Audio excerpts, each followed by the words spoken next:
Good afternoon. This is the Committee on Administration, County of Dunn.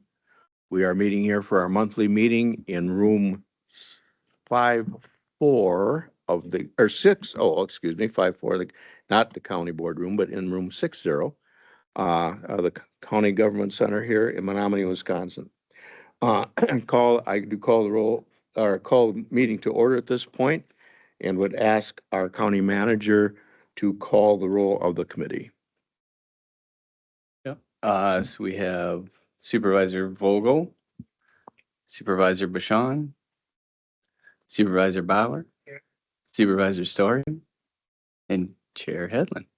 Here, thank you, Mr. Chair. All are present at the meeting. Approval of the meeting minutes. Our last meeting took place here in this room, July 22nd of 2025. Mr. Bauer moves. But our Supervisor Bashan seconds. Any questions? All right. All in favor of approval? Aye. Any opposed? Hearing none, it is approved. Public comments. Do we have any public comments we need to address? I have none. All right, we're gonna move on. At this point, like to move some items on the agenda, if it's okay with the committee. First item we would like to move is to hear from Kerber Rose, our audit report from them. The second item I would like to move is 6F, is actions to be taken where we may need to go into closed session. I would like to move that down to after 7B. Are there any objections by the committee for those changes? All right, hearing none, we'll move on. At this point then, I'd like to introduce a gentleman from Kerber Rose, our auditing firm. If you'd introduce yourself, Yep. And we'll go forward. All right. Thank you. Can everybody hear me okay? Yep. Okay. Hear some head or see some head nods. My name is David Minch. I am the government audit shareholder that is responsible for the oversight of the county's financial statement audit and also the federal single audit. And today we're going to go through at a high level the financial highlights for the year ended December 31st, 2024. Dan, if I share my screen, will everybody be able to see? Yes. Okay. All right. So I'm going to present the annual financial report and also the management letter. I will also refer to page numbers. So if you have an electronic copy and you're following along, I'll refer to both printed page numbers and PDF page numbers. But if you have any questions, feel free to stop me during the presentation and ask your question, and I'll address it in that moment. Let me just move this. All right. So first, we're going to talk about the annual financial report. And the first page that we're going to look at is printed page number 1 or PDF page number 4. This is the independent auditor's report. Essentially, this is why the county and any other municipality in the state of Wisconsin has an audit done, and that is to receive an opinion on your financial statements. Our opinion is listed on the second paragraph on this page. It states that in our opinion, the financial statements referred to above present fairly in all material respects the respective financial position of the governmental activities, the business type activities, each major fund, and the aggregate remaining fund information of Dunn County as of December 31st, 2024.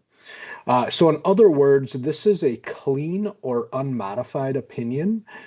This is the highest level of assurance that we can provide on a set of financial statements. So again, consistent with last year, very good news for the county to receive this opinion on your financial statements.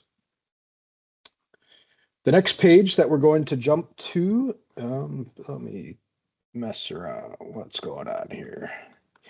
The next page that we're going to look at is the balance sheet for the governmental funds, and this is on printed page number 7 or PDF page number 11.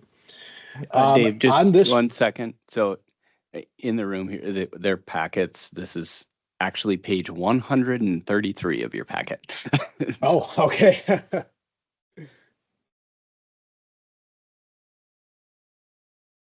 I'll give All right, we're everybody good, a huh? second to get to there. Okay.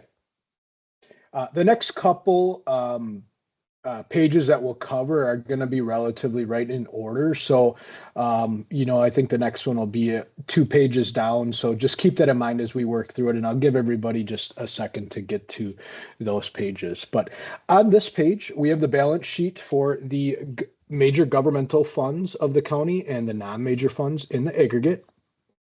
A couple things I wanted to point out on this page. The total governmental funds combined fund balance ended at about $23.6 million this year. Specifically looking at the general fund, which is largely speaking the main operating fund for the district, the total fund balance was 19.05 million. This is a decrease from last year, which we'll cover on the next page. But the largest component of the fund balance within the general fund is the unassigned portion. And this is really the operating reserves that the county has built up over time to cash flow itself and conduct operations on a regular basis. And it's really important that we monitor that year to year. If that unassigned portion dips down too low, we're seeing a lot of municipalities have to short-term borrow, especially at year end before we start getting some of our property tax money in the door.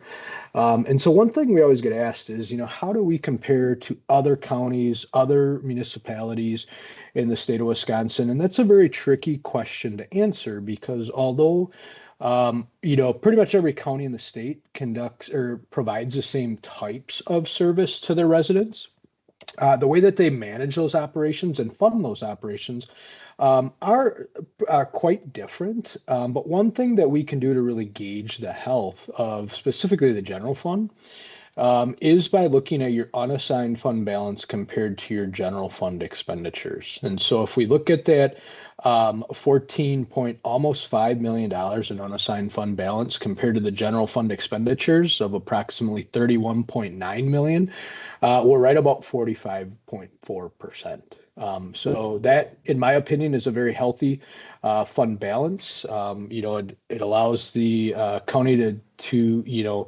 continue on with that operations. And also, I think there's some room in there to make, other decisions that you might have to make that may not be budgeted for without worrying about cash flow.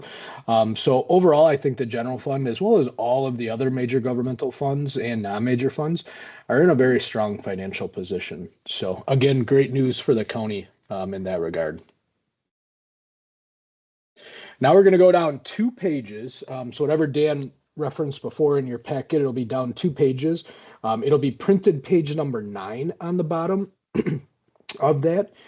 This is the statement of revenues, expenditures, and changes in fund balance for those governmental funds, or in other words, the income statement for these. A couple things I wanted to point out on this page was previously I mentioned the general fund did have a decrease in fund balance. When we look at the budget to actual schedule here, that was a planned decrease this year to bring down fund balance. But this is largely driven by the transfer out that was budgeted for in the county road to the county road and bridge fund. And then in 2024, towards the conclusion, or I think in 2024, we realized that not all of the transfer to the county road and bridge fund from 2023 was made. So if you remember last year, we had a pretty substantial increase in the general fund. We made up for that this year by transferring those resources that were budgeted for in previous years and in 2024 over to the county road and bridge fund. Per the county's policy, any surplus in the human service fund gets transferred over to the general fund. So this year, approximately 1.2 million was transferred over to the general fund. So again, pretty strong year for the human service fund. Debt service did have a slight increase this year of about $5,000 this year. So generally speaking, we don't see a lot of, plus minus activity within that debt service fund because you're levying what you need to make your long-term debt payments. County Road and Bridge did have a very strong year this year. Now, keep in mind, some of that is compensated by the 2 years of transfers that are recorded in that fund.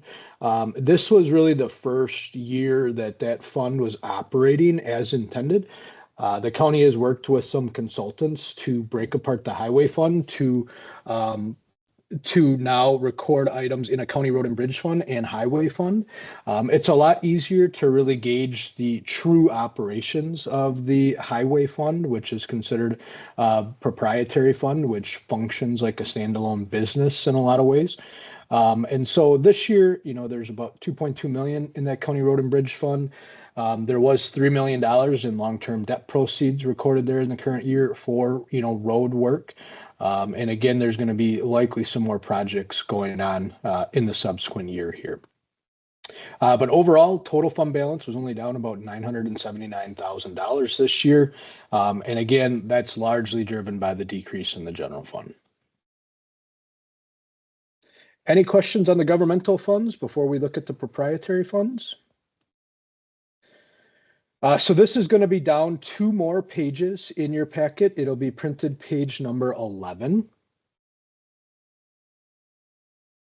And so this is a statement of net position for the proprietary funds. These funds operate on the full accrual basis of accounting, meaning that all long-term capital assets, long-term debt, so on and so forth, are recorded on these 2 statements. I just wanted to point out that the neighbors' total net position this year ended at about 12.6, and highway ended the year with about 12.8. We're going to jump down 2 pages here to get to the, oh, I'm sorry, I went too far. To get to page number 13, I think it's more useful to discuss the statement of revenues, expenses, and changes in that position for proprietary funds, or the income statement here. It really shows us what our overall change is, in any operating income or loss that was generated. About halfway down on the page, the neighbors had operating income of about $120,000, whereas highway had operating income of about $443,000 this year. So again, very positive operating results for both of those. About 3/4 of the way down on this page, another item we like to gauge is what is our change in net position. So the operating component of these funds doesn't include any non-operating. And again, this is all set forth in GASB's definition for these funds. So it doesn't include things like investment income, long-term debt interest, any intergovernmental grants. But this overall change in that position accounts for any transfers, any capital contributions. But the neighbors ended the year with an overall increase in that position of about 338,000, whereas highway ended the year with approximately a $3.6 million increase. And now that was largely driven by a transfer in to this fund, which again was coming from the general fund this year.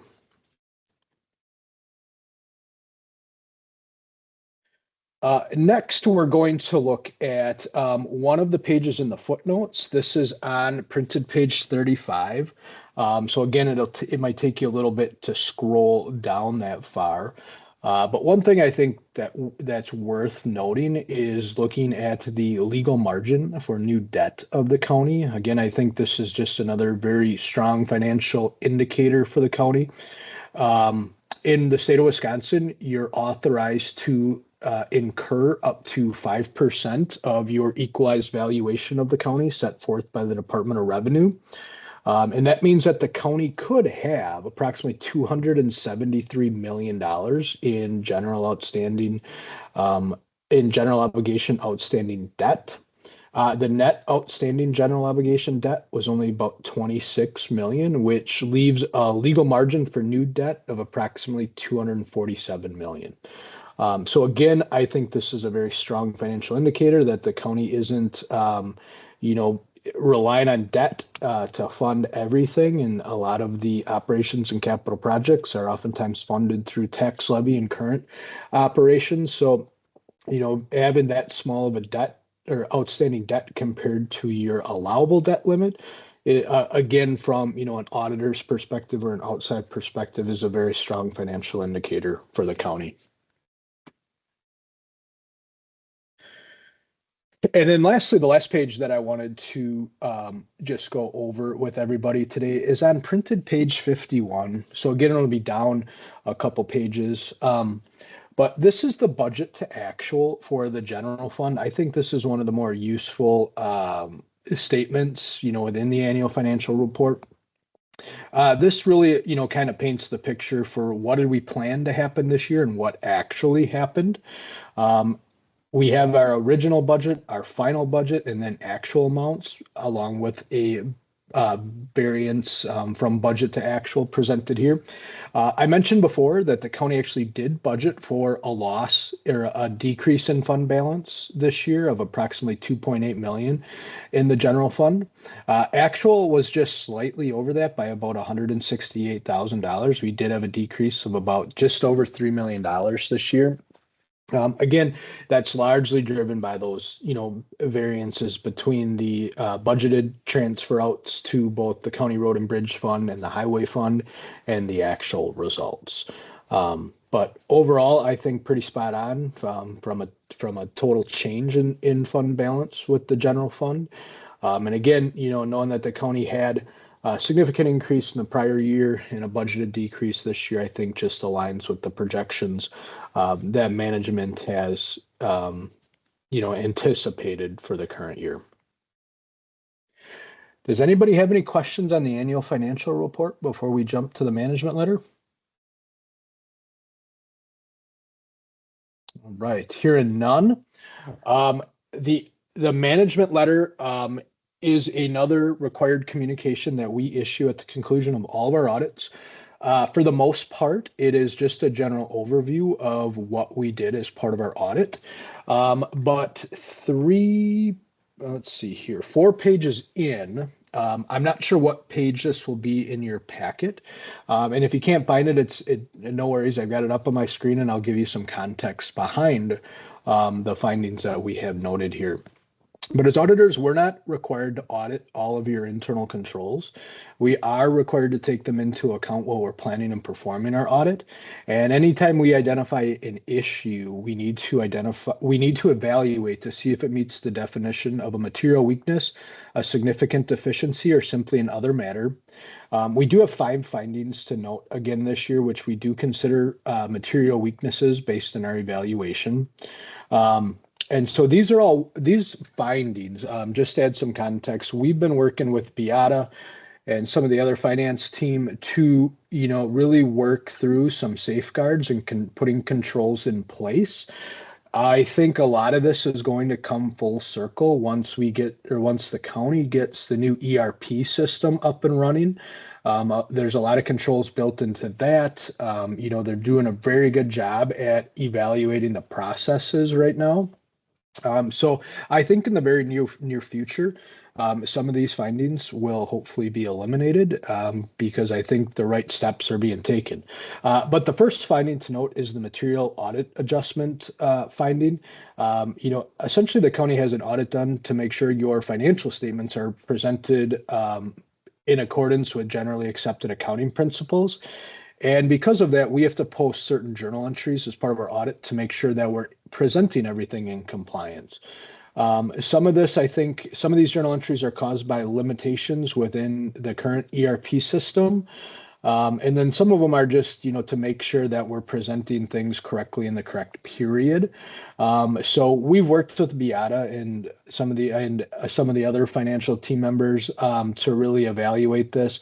I will note that the number of journal entries over the past 3 years has decreased, so trending in the right direction. And again, I think this is once the new ERP system is up and running, that hopefully can be eliminated in the very near future. The next 2 findings kind of go hand in hand. The first one is the preparation of the schedule of federal and state awards, and the other one is the financial reporting finding. So about 10 years ago, government accounting standards changed and said you as management of the organization, sorry, I can't speak this afternoon, are responsible for preparing the annual financial report as well as the schedule of federal and state awards. And if you can't do that, you have two options. You can either hire a third party to prepare those and hand them to your auditor, or you can work with your auditor to assist in the preparation of that and ultimately just receive this finding.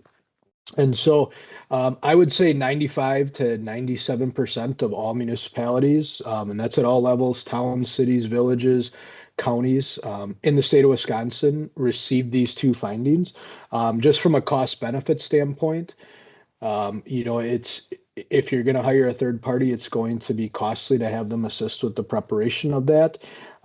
Likewise, if you were to send, current team members or current employees to receive the training necessary to prepare these in accordance with GAAP, the cost, just simply outweighs the benefits to that. So that's kind of some context behind those two findings. The next finding is the lack of segregation of duties. This again is a finding I think that, with the implementation of the new ERP system and the county really evaluating their current processes and procedures and documenting those, I think is a finding that likely can be eliminated in the future. In the past, it's typically been one to two people who really had, the ability to perform all of these functions, and there wasn't necessarily a review process in place for everything. From my standpoint, we're trending in the right direction on this, very much so, and probably, next year when we evaluate this, it might drop down to a significant deficiency, and then, as I mentioned, with the new ERP system, hopefully be eliminated. And the last one is just the internal controls over cash. And some context behind this finding is, generally speaking, cash is reconciled for the county. But due to the decentralized nature of a lot of the operations of the county, various departments have their own cash accounts and, they're reconciled by those individuals. And so, I think this is one thing that we've had discussions with Beata, and I know she was working on this, but really to establish a process to make sure that finance or, some team member at the county is responsible for, reviewing all of the bank reconciliations to make sure that every single cash account within the county's trial balance is reconciled every month. And so again, I think trending in the right direction on this, significant improvements are being made. I think it's just simply a time aspect to get this eliminated. So with that, that is all that I have today. Does anybody have any questions for me?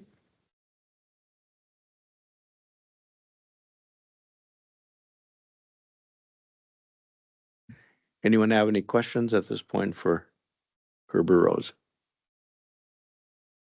I guess none.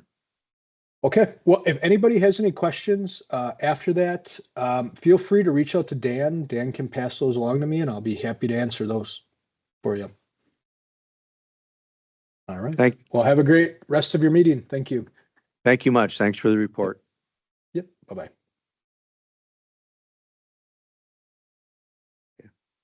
We're done. Yeah, great. All right. So at this point, we'd entertain, if not any questions, which we did not have, a motion to approve.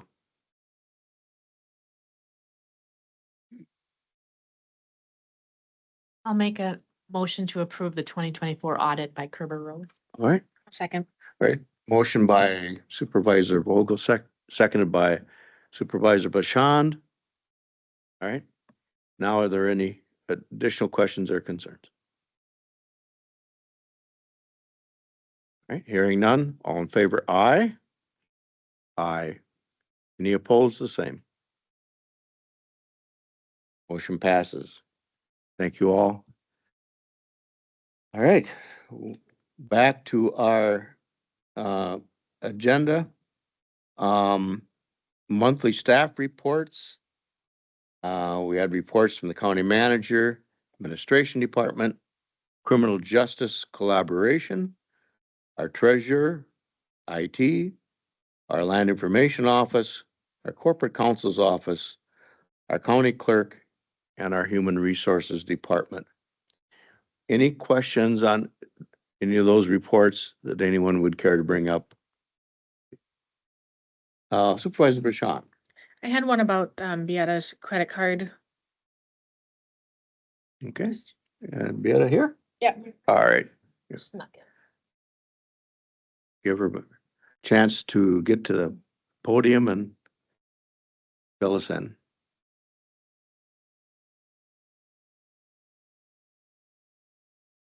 In here, you have reference to, there is a deficiency with not always having the statement uploaded, but it needs to be done by the 10th. Could you provide kind of a timeline of when these transactions are ready to be reviewed, when the statements arrive, and then what kind of time they have available left to get this process done?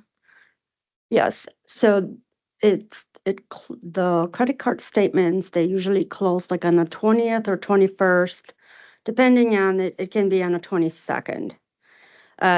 So once that cycle opens, so then that really gives them a small window from that until the 10th. But is it still paper statements that arrive in the mail that have to be scanned and uploaded? Or So is it's a it- combination of both. So what happens is I've met with a lot of the department heads and shared with them that they have the ability to pull their financial statements right off their portal. I did some training, some information from them on how to create an access so they can have really real in-time review. They can upload their credit card statements and they can opt out to paperless where they will not get a paper. And some of them have not been really utilizing that function, but they still prefer a paper. So a lot of those, we've changed the address to come to the finance suite. And my staff kind of pushes them or scans them and tries to disseminate them to those appropriate department. But we're trying to make it more where they can be self-sufficient to, instead of depending on us, go right into the system and look at their transactions. They're able to dispute them if they see anything that shouldn't be there. So we've been providing an ongoing awareness about this feature that's offered. And also when we have new credit card users, I send them the information and instructions and invite them to reach out to us if they need assistance with that. So it is a little more than 2 weeks Yes. between when everything's done. Yes, and that was after a you- long response, but Okay. Thank you. Mhm. Any other questions for Beata, as long as we have her in front of us here? so we'll comment that department heads are made a significant improvement from what we saw the first time. So I'm really proud of that, proud of them. You making a difference in this area. Thank you. Thank you. All right. Any questions for any of the other department?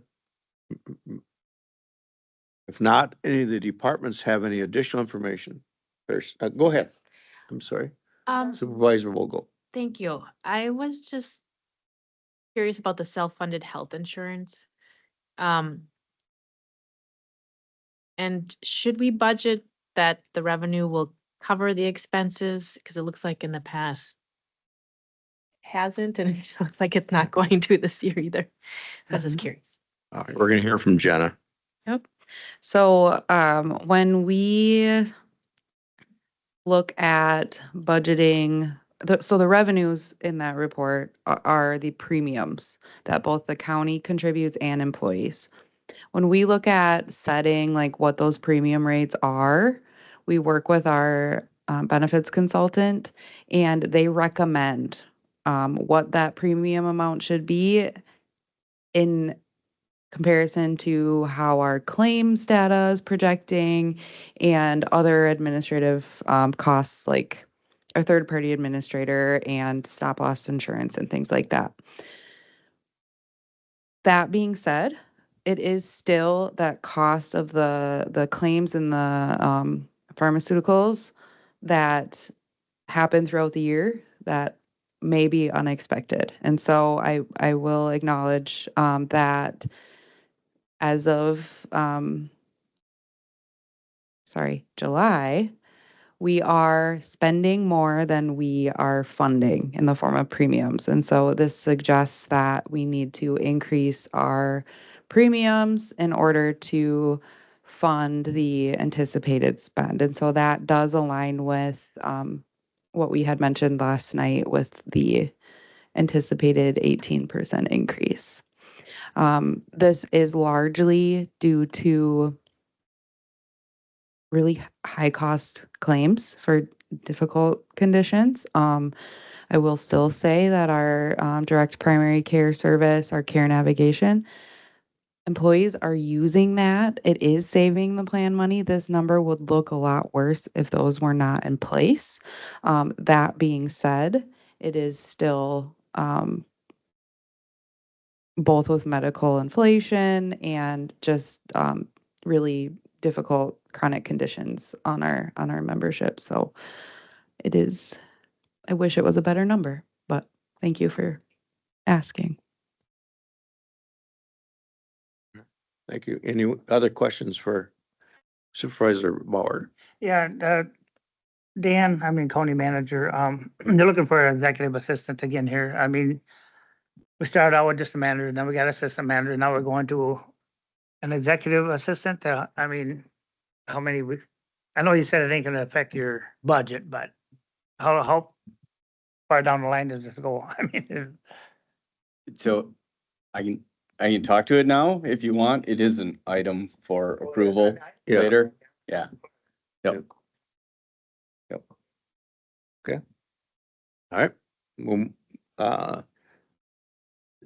anything else in terms of departmental reports up to this point? Can I just add a ahead, Dan. little bit to that health insurance is we do have a healthy fund balance in our self-funded health insurance. So those years like this year it does kind of get into that, and that doesn't mean that we don't have to change our premiums, but that is not going to the general fund. The plan has its own balance, and that's something that we do maintain at a certain level. Thank you, Dan. Anything else? All right. Consideration of action to be taken by the committee. Approval of the audit, which is already complete. Next is B, approval of the executive assistant role that aforementioned, and we will now do that. Consideration questions about that. A motion to approve first, yeah, I'll make a motion to approve. okay? And second, okay? A motion by Bauer, seconded by Vogel. All right, questions? Yeah. So I think well, you're on the executive committee, so you were kind of a part of some of those thoughts. But so as I was looking at the county manager position and the assistant county manager position, as I came out of the assistant county manager position, there was kind of the struggle of so realistically, and Jake and Rachel can probably vouch for it, I spent a lot more of my time doing assistant county manager work than IT work when I was in that role. And so that was kind of always a question as I came into that, what is the right kind of breakup of duties as we look at finding an assistant county manager, like how much would they have to give up of their existing position? And so started looking at that. Is it a full position? Is it not a full position? Like how much time needs to be dedicated in order to do the tasks related to that role? And where we kind of landed on that is looking at what some of those tasks are that we need done. So I'll give you an example of one of the tasks that the county manager or the assistant county manager has to do is I'm writing down things on this piece of paper. I have to create the minutes for this meeting. That is, I had to put together the 270-page packet. That particular task last Wednesday when I was doing that, because I was tracking it, took 4 hours.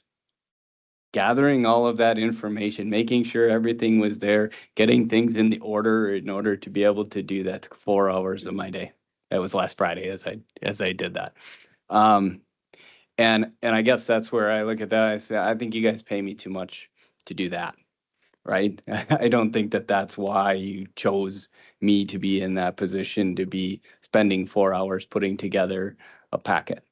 And so, and I would also say that an assistant county manager, you're not paying an assistant county manager to perform that role. And so how can we optimize our time to be able to do those things that you want us to do, and then have somebody available to do some of that other work that can be productive, right? So that was kind of the breakup of that position, is to say, you know what, I think we can keep the assistant county manager at the 20%, 25% that it was, and the county manager, but we need a little bit of backfill in order to take care of some of this work. In addition to that, we've talked a little bit about policies and procedures, and you're seeing a bunch of policies on the agenda here, and a lot of that came out of our ERP conversation. You heard the auditors talk a little bit about us documenting those processes and getting that in place, right? So having policies and procedures in place are things that auditors love. It tells us how we are going to do those things. So that's additional work that needs to be done and is currently being done by individuals that are funded as part of our ERP project. But that's work that we know we're going to need to continue to do as we move forward. So that was kind of these are some things that we know we need to do, some of them that we are doing. How can we identify a way in order to do this in the best way? So that's where that position of a part-time executive assistant to perform some of those activities going forward. And what then the funding of that is I did not replace that, my old position in IT. The IT department has less people in it now. And you'll also see that as a reflection of the separation of the land information and the IT department, both reporting directly, well, they still report to me now, but reporting directly to the county manager. So that was a little bit of the reorganization that happens there. And then to utilize some of the savings of the elimination of that position in order to fund the executive assistant. So does that explain it? Yes, it does. And I kind of, you had a lot of it explained in here anyway, so it was just part of it. But I never did understand why the county manager was taking notes. I just, it should have never been a long time ago. So yeah, thank you. Michelle. Yeah, I do not support the position. Partially because, as you said last night, budget is going to be hard this year. So if we can find savings, this is an option that we have for the savings. And the tasks that you mentioned are outlined in Chapter 5 of the ordinance as duties assigned to the county manager. So, Supervisor Bauer said this is what we assigned to the county manager years ago when that ordinance was created. So that is, if we want to revisit that in the future, that is something we could revisit as an ordinance change. But I feel as the ordinance says that these are tasks of the county manager, and the fact that our budget is so tight, I'm in favor of not passing this to save the funds and continue to operate the way we have been. Anything else? I have one, and maybe that'll help resolve it.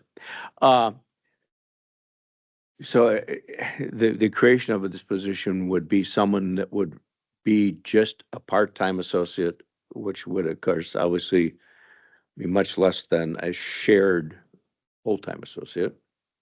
Or do you see it as just a part-time? It would be an individual as a part-time person, one person, not a portion of another person. How's that? Yeah. Theoretically, it could be, but that is not what the intent is. Well, I would just assume it would cost considerably less as soon as someone becomes full-time and all the benefits and and so forth that come into play, increase it by what, 60-70%. So that would be certainly a much higher anticipated cost. All right, any other questions, concerns? All right, we have yes. One additional question. The reorganization with the IT and the land information reporting to the county manager. So that's your skill set. Will it be the same, like, in the future for county managers, or Yeah. will that have So- to be shifted? IT always reported to the county manager. Okay. So they're just, it really what happened was my previous role, the land information officer and then the land information office and IT both reported to me, and then I reported to the county manager. So I just kind of took out the middle there. And then they both report then to the county manager. So the real change is the land information office then reporting to the county manager.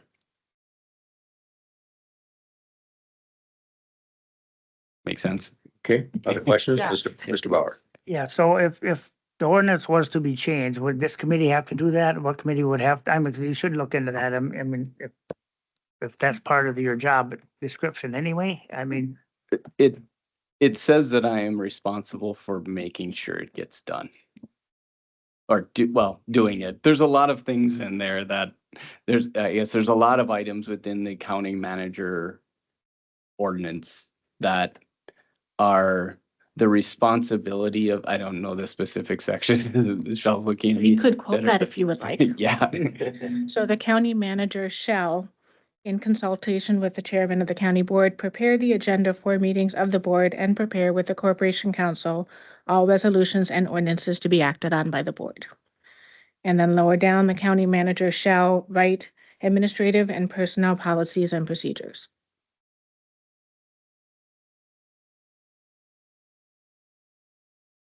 Yep. Yep. Okay. All right, anything else? Hi. Sheila, go ahead. So what things do you think you couldn't get done if you don't do this? Or if you do this? How is it gonna affect your workload as a salaried individual? I haven't seen my kids since Tuesday. So that's a portion of it, and I mean I'm not complaining, but it's also true. So there's a lot of little things that need to happen throughout the day, and time that, like I say, could be spent better doing other things. So that is, meeting with different department heads about things that are going on. That is investigating different changes or different digging in deeper into the budget. So 4 hours of putting together a packet could have been looking into individual line items of every single department's budget, right? So it's kind of that balance of where do you want to spend your time? Because certainly that packet has to get put together and has to get out. So that's a necessity, whereas some of that other work gets thrown to the side. Would you have to review that packet though before it came before us? Or would there be a lot of input that you would need to provide to that individual to put that packet together? Or would they know what to do? I would say that like the packet for this thing, it's every one of those department head reports, the policies. We put together a process for bringing policies forward. So this is just a list of policies that needed to So go. it's where not a they word needed to thing as go. much as it's a rewrite and put in a certain form. Yeah.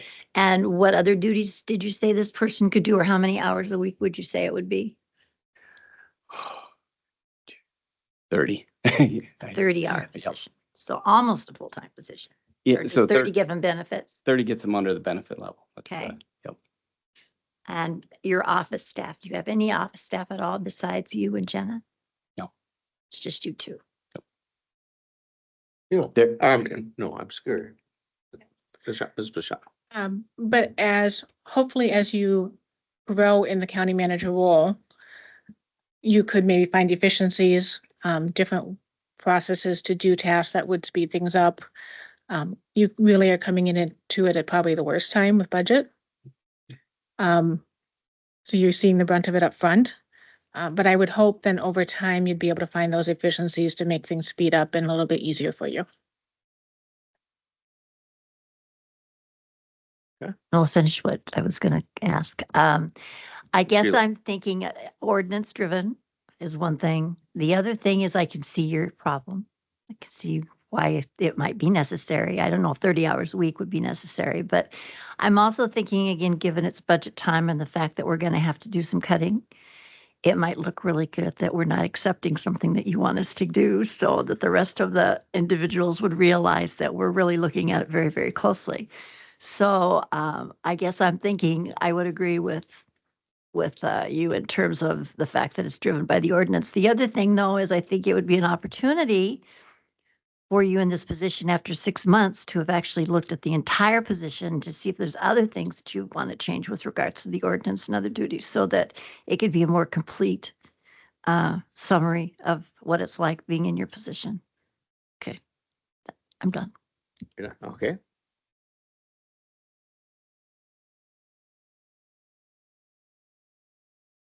Question? You thinking? I was waiting for you to reach for your microphone. Everybody good?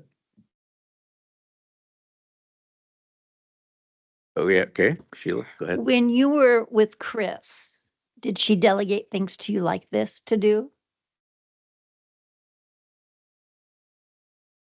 No. I was doing more, we call them, projects, working on certain different areas, digging into two different things. Chris did most of those tasks. Those tasks. So is there also a possibility that in most job positions, there's other to other individuals? Would this be putting too much on Jenna's plate to do? Can that be done and not violate the ordinance? Well, Sorry, Jenna. yeah, you guys wouldn't know who typed it on a piece of paper. So, and yeah, so I mean, Okay.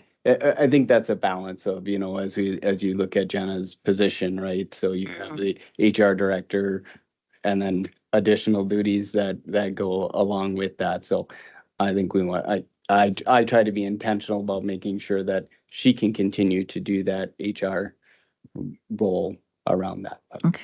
Yep. Thank you. Just one, Dan.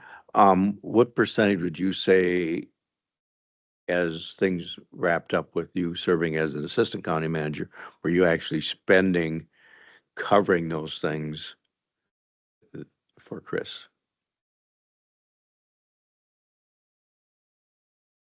Covering. In other words, we started out at 25%. That was Yeah. what we had hoped that you would have to Yeah, spend. And what percentage do you think that actually was? 80 or 90. Okay. Supervisor Thank you. Vogel, One go more ahead. question. So, this could be an opportunity. Is there, we're talking yesterday. Is there somewhere else that might have capacity to do minutes or put the packet together to help you out? I don't know if there's any other administrative type assistance in the building that might help. Have a secretarial pool. No. All right. Okay. Okay. Any final questions? All right. If not, Michelle. go Just ahead. a historic, it's been years, but there used to be an administrative assistant or executive assistant 7, 6, 7, 8 years ago that the county board decided was not needed. I don't remember the timing exactly. No timing?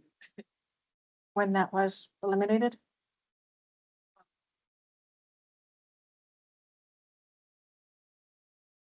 2021? I thought it was longer, but. So there used to be the position was eliminated. Okay. All right. All right. This is an action item. At this point, need to vote as to whether or not, we're gonna allow this position to be, developed. All those in favor of We need a motion to. motion to approve? I'm sorry. We did that. Yeah, there you go. Approve the position.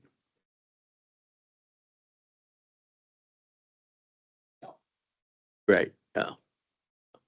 Yep. Right. We have a motion? You have the motion. Yeah, we do. Okay. So to approve. That's what I thought we were at. Okay. All those in favor, say aye. Any opposed? No. All right. All right. We will not go forward with that at this time. Okay. Review of the vouchers 7/1 to 7/31. Any questions on the vouchers as?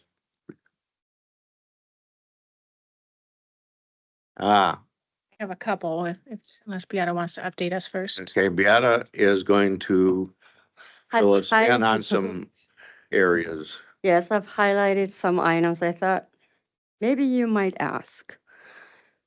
On the first page, again, something that just stuck out to me, but if I don't answer the questions you have, please do so.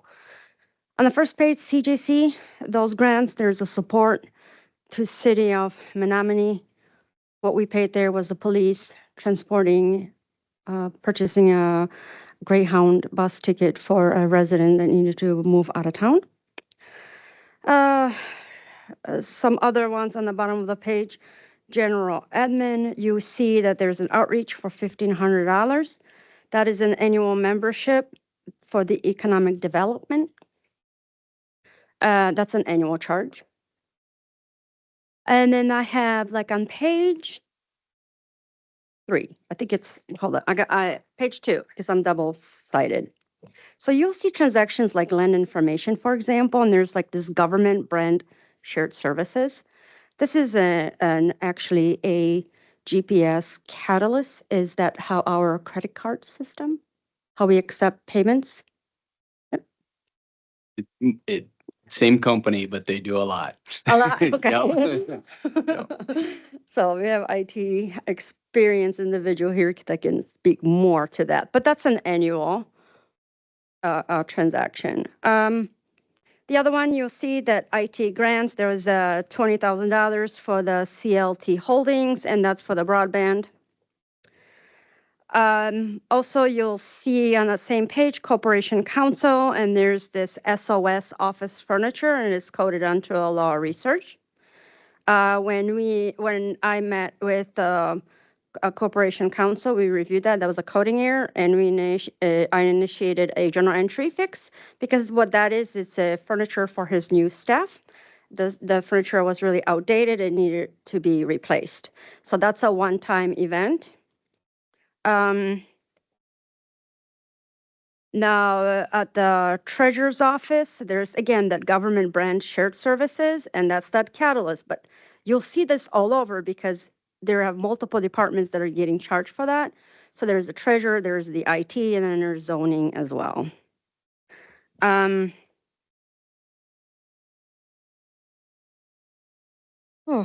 Okay, let's see. Okay, why don't we just then go what questions you might have, because I could go here all day.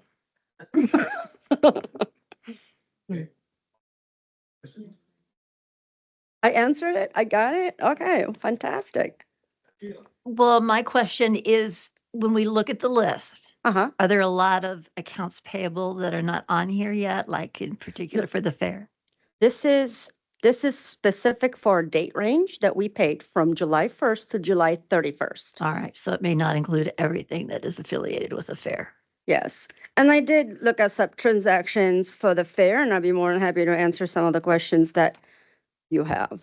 Well, just did they come out ahead or behind? But Yeah, there were some invoices that were still hitting the August, so you'll see it on the next one. okay. But bulk of them are already here, and I see the bulk of the what I consider like the highest bills, and that is the one like for 34,000. So that was for the world pooling, and that's actually for the motorsports equalizer puller. Again, I'm just reading what it says on the invoice, but I had no idea what it is or what it looks like. But something big machine that pulls something really important, right? Mm-hmm. Uh, or fun. So at the grounds, there's that 2,200 right underneath and the 24. So again, those are just the services that were pertained to. One of them is actually JE Elite. I don't know if this track patrol sled. Does that ring a bell? But those are kind of the items. Okay. And the free stage, those are just the entertainment, so bulk of them are here. And then we have Knights of Columbus, and of course, that's the staff that manages the gates. And this Iron Creek concrete of $4,000, this was actually an expense, but it was 100% funded by a grant. Oh, Yep, they got a grant for that. that sums up my questions, basically. Yes. I have some information from last month's meeting. Oh. If you remember your questions, there was multiple charges in the land information area to Aaron Berg, an individual, and it is what we kind of thought it was, and that is just payments through the multi-discharge variance program. So it is it's state money, grant money coming in and being paid out to the individual for work that they had done, but it just goes through us. So, yep. I have 2 paragraphs if you want the whole thing, but money in, money out. Okay. All right. Motion to approve if we have no other questions. I'll move to note review of the vouchers. Okay. All right. Supervisor Bashan, Supervisor Story. All in favor? Aye. Any opposed? All right. Thank you all. And thank you staff for filling us in on what would have been probably all questions. All right. Next. Approval of the 2026 departmental budgets. Again, that's the departments that give their reports to us and have listed those budgets up to this point. Again, some of those had statements that they did not balance at this point. I guess in my mind, the approval is to approve the work that they've done so far and what they're going ahead with. So are we actually approving what they got here, or they gonna, cause some of these, we thought maybe it'd be going back for redoing if we approve it? Do they have to go back and redo them again? Yeah. So there's always a redo. So there's That's what I'm, yeah, so at this phase and just the timing of meetings, so the neighbors this morning and us right now, these are the only 2 budgets that weren't approved prior to the to the budget workshop yesterday. And that approval step isn't an official step in our process, but there certainly has always been a standing committee review of that. It kind of made it an approval type, more of a formal concept, but I think it is an opportunity for you to, we can go through, I did put it up on the screen, and we can go through that and talk through what that looks like if you're interested, or you can ask or you can ask questions, but I will kind of call out yes, that things are not balanced. They're not intended to be balanced at this point because any additional levy, so you did kind of see last night as we applied levy, but any additional levy that we have, or realistically all of our levy, all of those monies, how they are apportioned to those different areas is the prerogative of the board. So we don't fill in some of that levy items. So the budget that departments fill out is the amount of revenue that they are going to receive through their own operations, not any of that essentially Levied, yeah. revenues. And I would also kind of point out, so as you go through these sheets, the items in yellow are the only things that department heads can edit. Now, you're the special committee because the people who can edit the white part are also here. But yeah, just so as you kind of get into those questions. Motion to approve. Some of these now, I know you do budget adjustments throughout the year when they get grants, and some of these don't include, none of it includes grants or anything like that yet, right? I mean, they ain't planning on any, Yeah. all the- we do budget adjustments throughout the year as they get them, is that the way it works? So yeah, kind of both, right? right. So if you're getting a grant, you would budget for it. If you don't know you're getting a grant, then we would make a budget amendment. Well, then we would make a budget amendment in real time as that happens. Okay. Supervisor Vogel, go ahead. Can I ask, I probably don't quite understand, but in the proposed 2026, like general property taxes in the general fund is going down by So, like 1.2 million is, yeah, and I don't understand the note. right. So we've talked a lot about this internally. Well, we're not even going to show you that number. So what that number reflects in 2025 is the amount of levy that was applied to it and the wage variance. So what you're seeing in 2026 is just the levy without the wage variance. And so that's why it looks less. Yes, wage variance gets hidden within that line of the budget, and leads to a deceptive number when you look at it in this way. But yes, that's the difference. So you're seeing a little bit of a levy. You're seeing that is the amount of levy that was applied, actual real levy and property tax that was applied in 2025. Way to have a line Yeah, for that wage we're variance, gonna just fix it. so it's. Yep. It's a little cleaner. Yep. All right, thanks. All right. Formal motion to approve.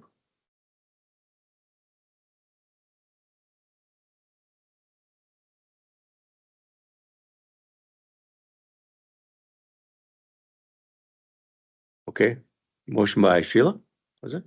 And second by Supervisor Sean, okay. No, Any- Vogel. Or, I'm sorry. I got it. Supervisor Vogel. Okay, all right, you got it. All right. I'm sorry, I'm listening and I'm looking. Question. Yes, Why do we have libraries and out external orgs? Because don't those go through CRNT? Yeah, they're also administered by the county clerk's office. So Andrew Yeah. has a role of creating them and overseeing them. Libraries. What?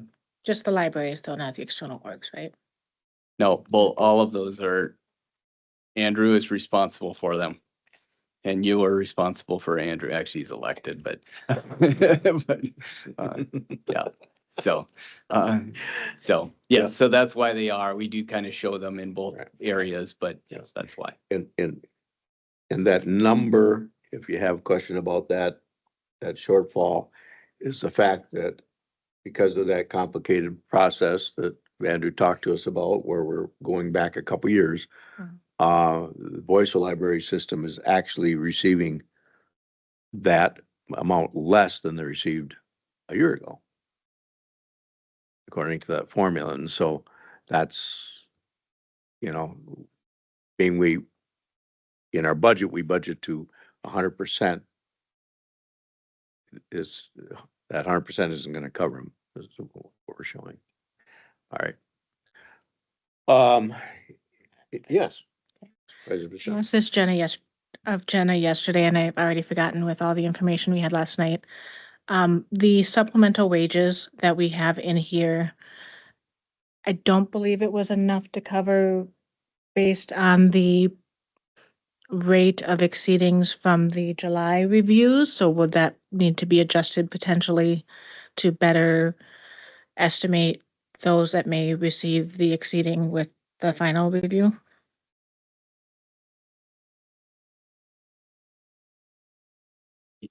Yes.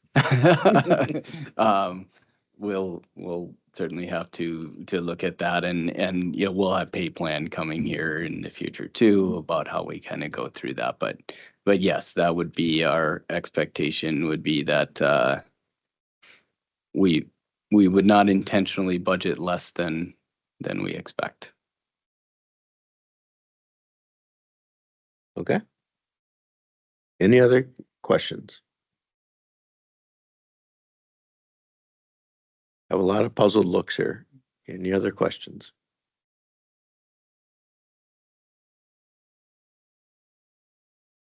All right. It is an action item. Do we have a motion to approve or a motion to disapprove? Motion to approve is there, right? Oh, I'm sorry, and to approve has been made by Supervisor Story and Supervisor Bashan. Are we ready to vote? All right, all in favor, aye. Any opposed? Okay. All right. Approval of administrative policies contingent on approval of an ordinance change. And we have numerous there. Would you care for additional information at this point? Yeah, so I think Jenna can speak to the policies in particular, but I just want to kind of call out the contingency. So as you're aware, the ordinance change that had its first reading at the board meeting last month will have its second reading in September. And these policies that are contingent on that are information that was included in the budget, or in the ordinance. So that's kind of the timing of that, is if you were to approve the ordinance, then there's actually no policy managing it. There's nothing covering all of that because it's being removed from the ordinance and being replaced with a policy. So if the ordinance is denied, then there is no point in approving these policies because it's already included in the ordinance. So that's kind of the balance of timing there. Point of clarification, would it be better to do these individually or a bulk motion? What our corporation counsel may recommend? Yeah, unless there's specific objection to one or more of them, then you can do them in bulk. Thank you. Thanks for the question. All right, ready to hear from Jenna? Are we? Okay, Jenna, if you would.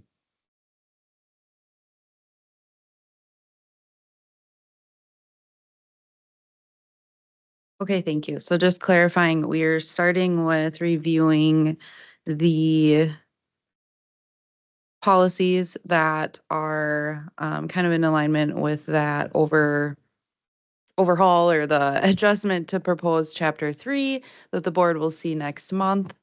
So I did include a report in the packet. And I will just kind of try and go through in the order that you see them. So with we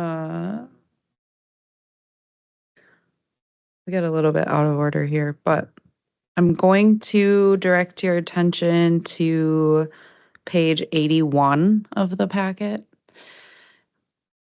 That is a proposed nepotism policy.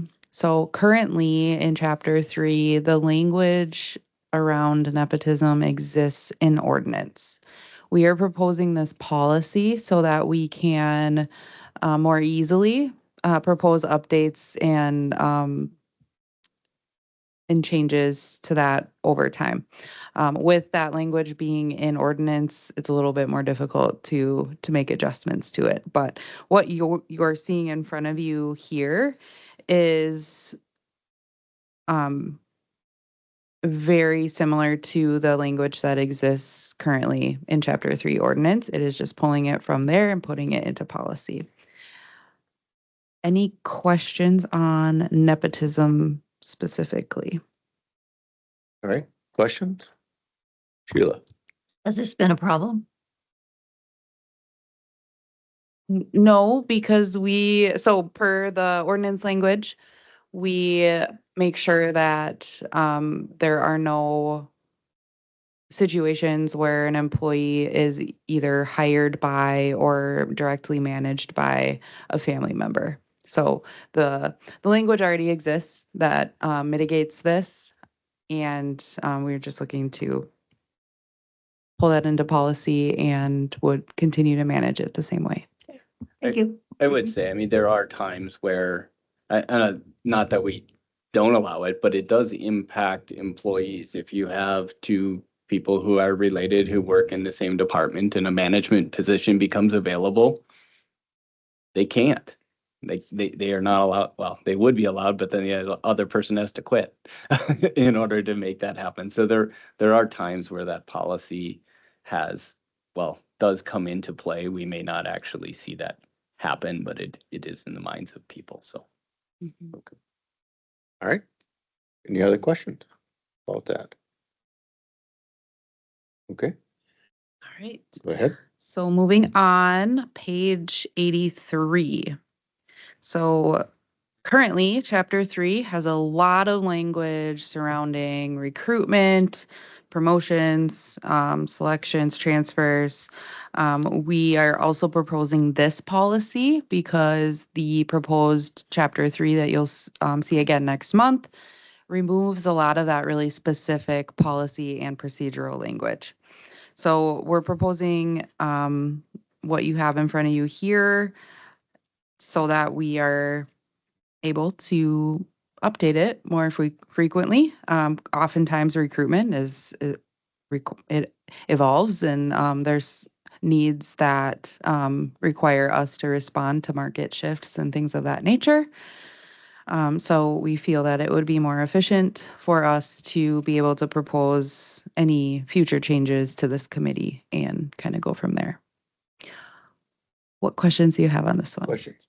So this is the first one that I found where the definition department head is different than the other policies definitions of department heads. So I suggested last night, maybe we have a glossary that we can link to as a single source of definitions. Because right now, of the ones we're reviewing, 4 have department head definitions, 3 are the same, and this one's different. So just for clarity across of them, if this one could match the other 3. Mhm. Because they say basically the same thing, just with different words. We just want it to be clear. Is there a preference on which definition? Well, We should this go one with- is different, the other 3 are the same, so it'd be less work to change one. Okay, so we'll change this one. Good to go with that. I will do that. So I think we want to make note that if there's a motion to update this definition to match the others. Okay, thank you. All right. Any others on that one? Anything else? Oh, yep, this one also had in definitions. This policy refers to job transfers. One of the other policy refers to a lateral transfer, and they have very similar definitions. So just wanting to make sure we have the language kind of throughout all of our policies the same. So from an HR standpoint, I don't know what you would use more. Would you be talking about a job transfer with employees or a lateral transfer, or what's the terminology you would use? Typically, transfer. I think the significance of the word lateral in the salary administration policy, so we are kind of jumping over a little, but I Yep. think that's where you're mentioning. Yep. The significance of the word lateral in that policy is intended to give clarity Okay. that it's the same No, pay there's no grade. pay grade. Yep, and so, within that salary administration policy, basically it would say a lateral transfer doesn't result in any pay increase. I think there are cases where there are transfers that don't result in an exactly lateral change from one position of the same pay grade to another position of the same pay grade. Of course, there are similar, Mhm. would maybe not necessarily a promotion, but I think there's a distinction there that if we can find a balance in Mhm. trying to keep that clarity, but Can I- I'm open to that preference. Yeah, can I provide, so an example of that is there's some positions within the county that are very similar, but if you receive a certain level of licensure, you then qualify for another position and that is at a different grade. So that would be a job transfer, but it is not a lateral transfer.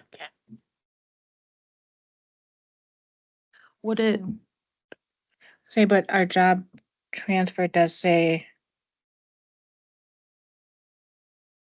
reassignment to the same or similar level, so that would be a little different than, same pay grade, right?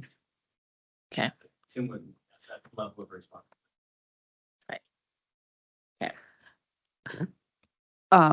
The salary administration definition lateral is specific to the same pay grade. Yep, that's the distinction there with that one. But, Okay,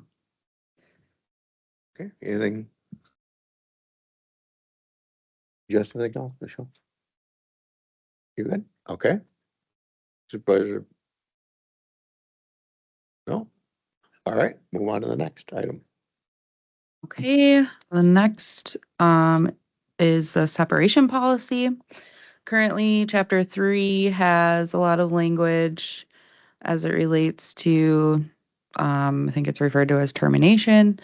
That includes resignations, things of that nature. Looking to pull out that specific language and expand upon our separation policy here. This provides a lot more clarity in definitions. An example of that would be, what does it mean to leave in good standing? And so we've included that definition here because that term, good standing, exists in other policies that aren't in front of you, but our sick leave policy, our vacation policy refer to that, because good standing is required in order to receive those payouts when an employee resigns. So we feel that there's some more clarity here around this policy. Any questions? Questions about the separation policy? All right, I should also note, this is completely new language that we have been needing some guidelines around as it relates to being eligible for rehire. So there is a provision in here that kind of outlines some of the factors surrounding that decision. And within policy, it would be an HR's decision to determine if someone is eligible or not eligible for rehire. We would often work with legal counsel if somebody did reapply and there were historical concerns, just to make sure that there wasn't any sort of decision impacting compliance there. But we think it's important to document kind of the factors that would lead to that decision. you did make Michelle, me go think of ahead. another question. There is no reference in the separation policy to layoffs. That is something that comes up in the policy of the role of management. So is that if we're referring to it in a different policy, should there be something in layoffs in the separation policy? I think there could be value to a layoff policy specifically, just because Hopefully we I never think have to it could do that. be distinct from separation completely. Yep, yep.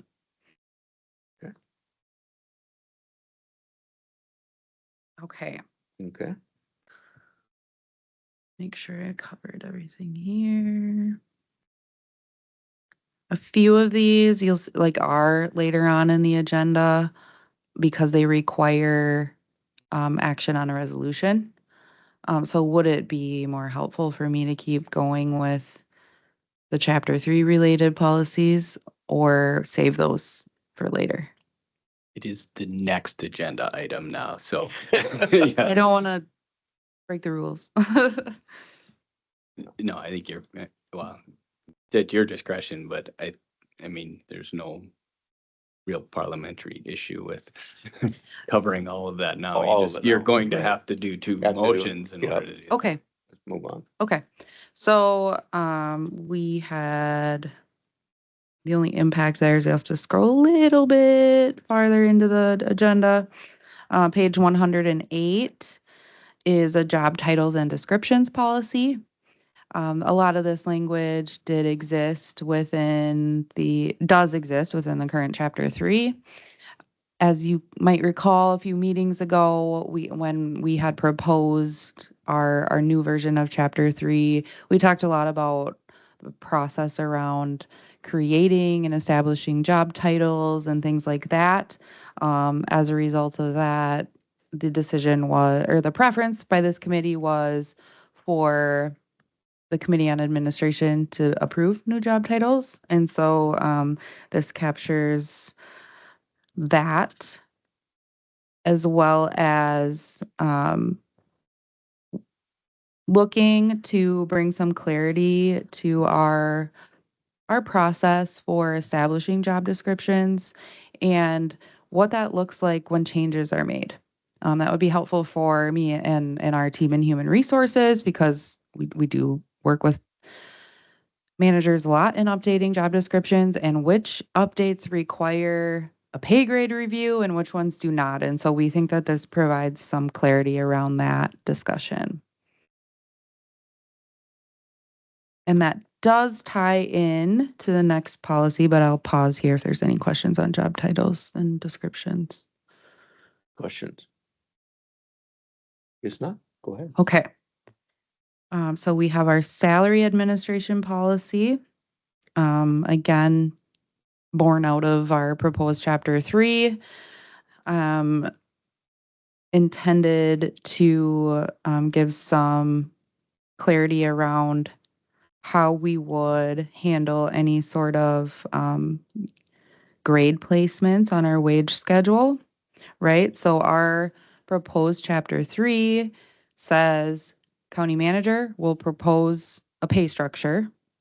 Committee on Administration will approve to pass that along for recommendation to the board. That is still all the same. From there, this policy would describe how we would go about placing any new positions on a pay grade, what the process is for offering to new hires and considering what a starting range looks like there.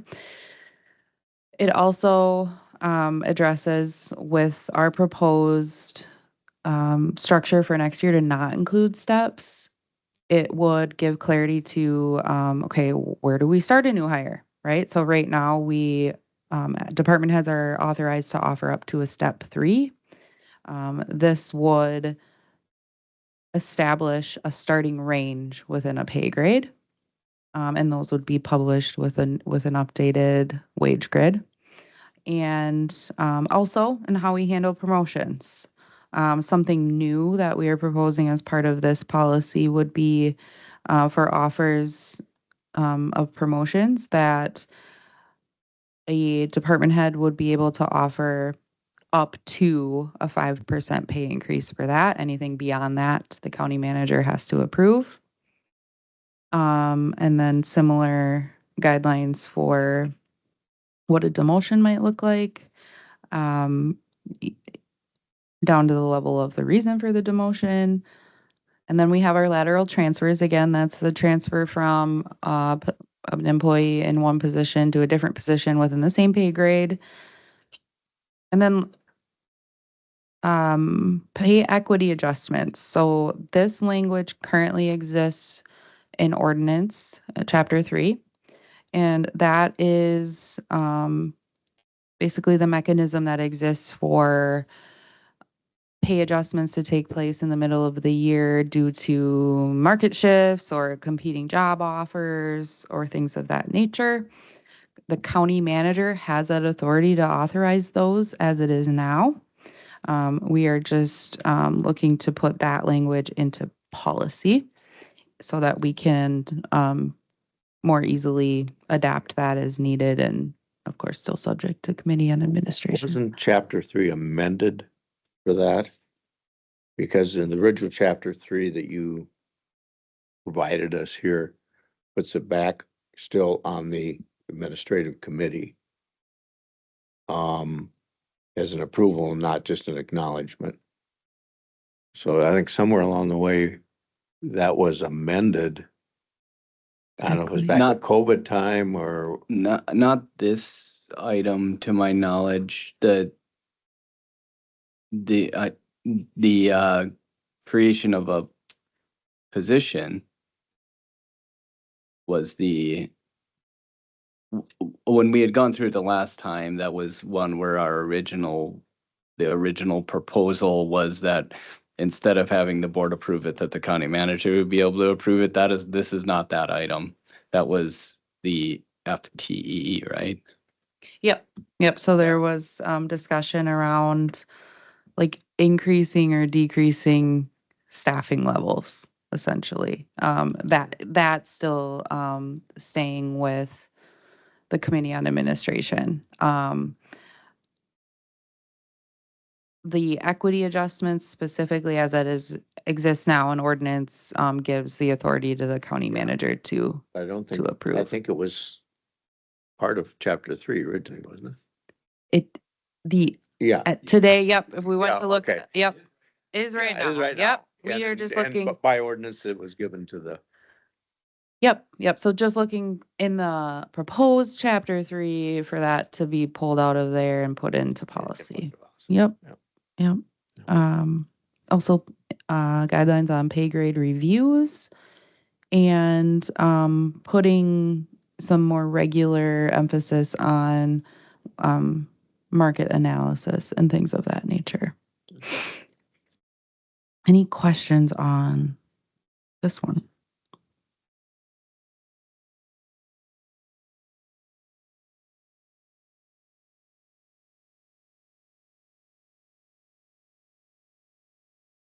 we're just reviewing. She has a writing voice. I'm sorry. All right. Anything, questions about that information? I do have a Okay. few more. Again, we're talking about, again, making a lot of things policy as opposed to,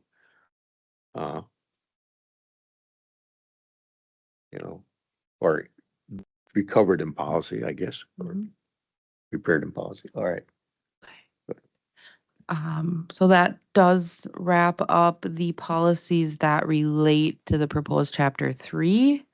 There are 4 other policies that are being proposed that aren't necessarily related to proposed chapter 3, but we are proposing for your approval. Okay.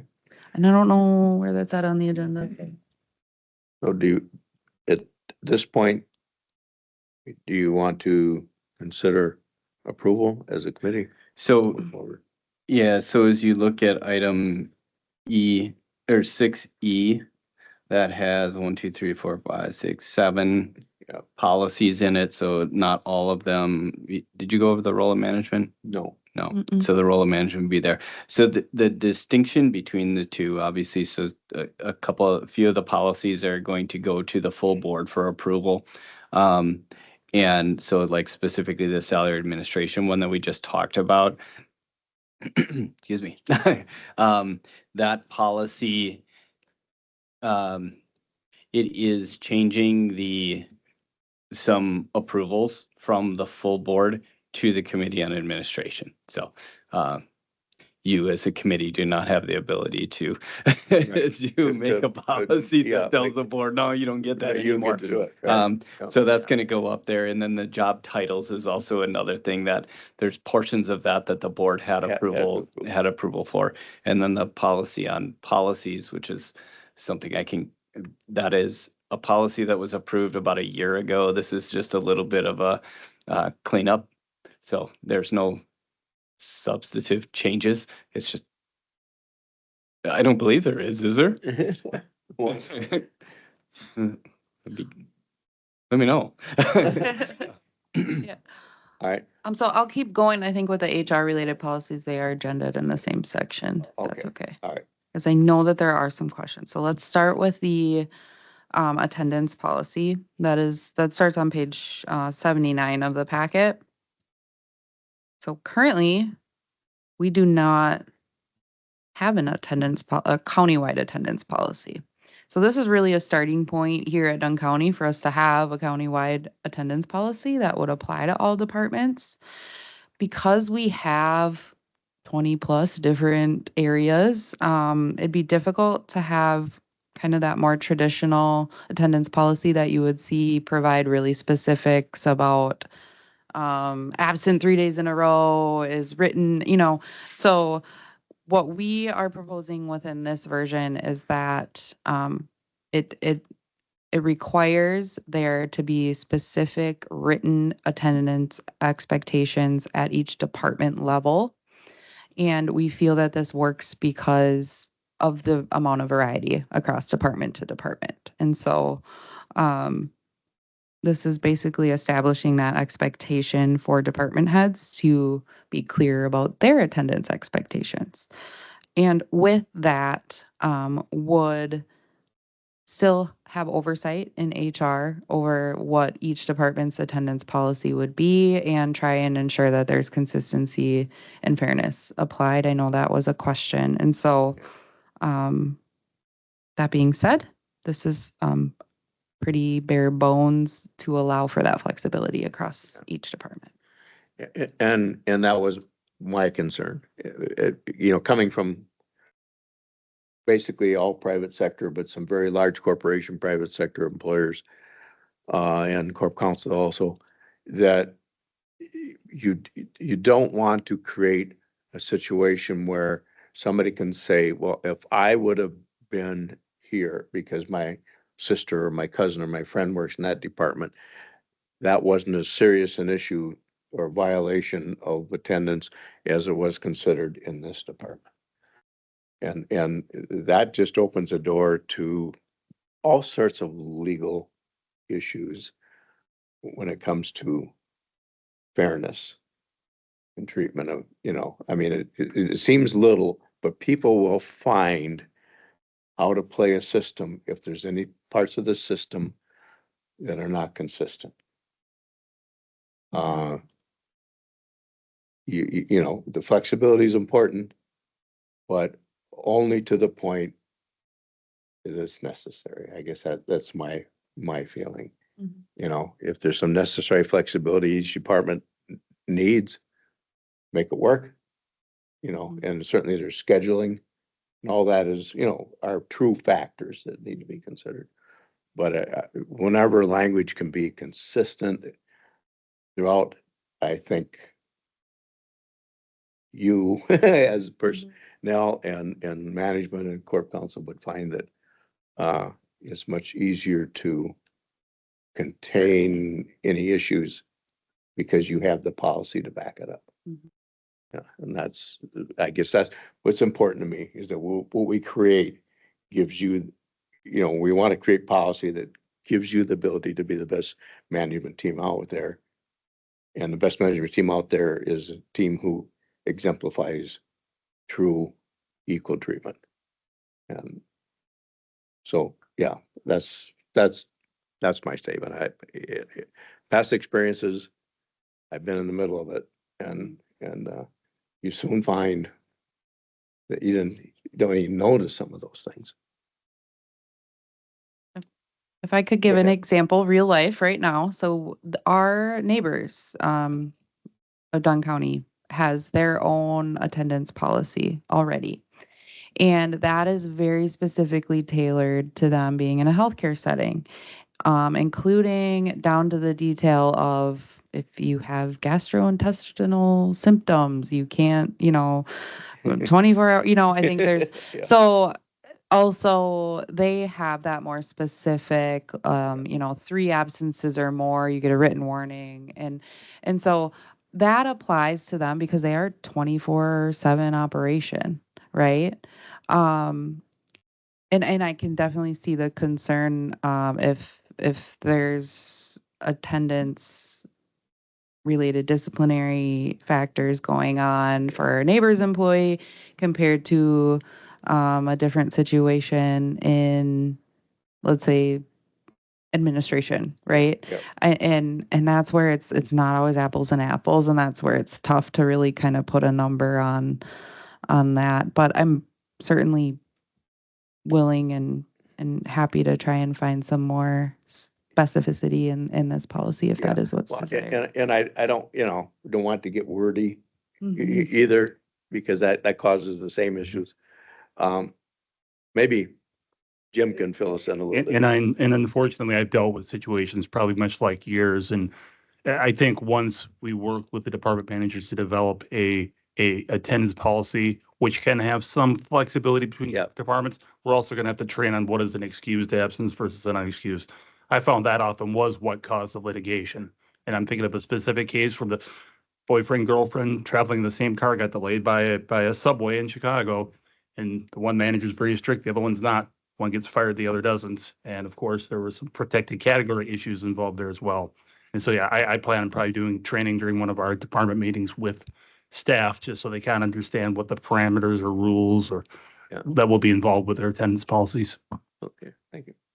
Thank you. I mean, I don't doubt your qualifications and to do a good job. I just, from past experience, know that you can think you got your bases all covered, and Mhm. and I guess our term used to be get caught with your pants down.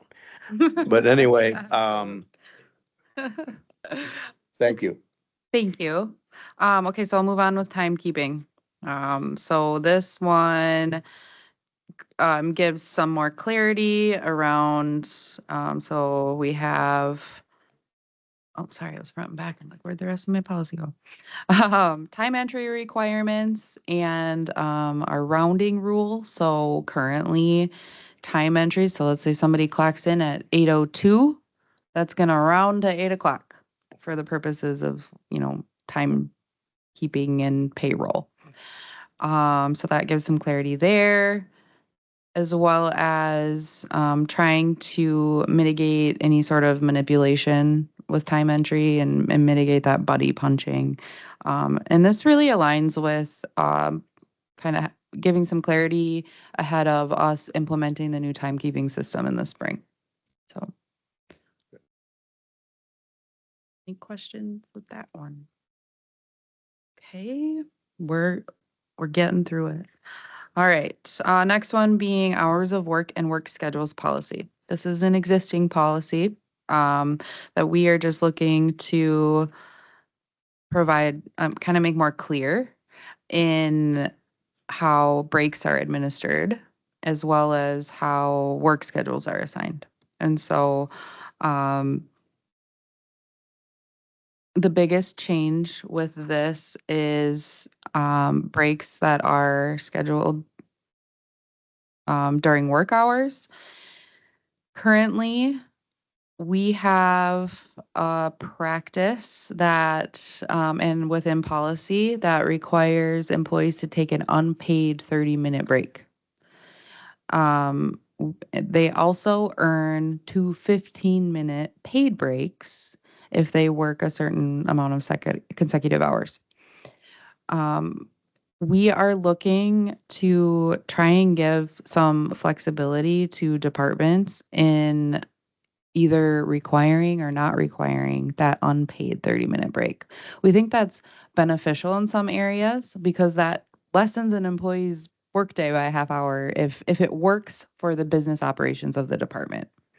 So This policy outlines breaks, basically saying that employees will still earn those two 15-minute paid breaks. They can combine them into a half-hour lunch if they would like to, and we are not requiring an unpaid break period moving forward.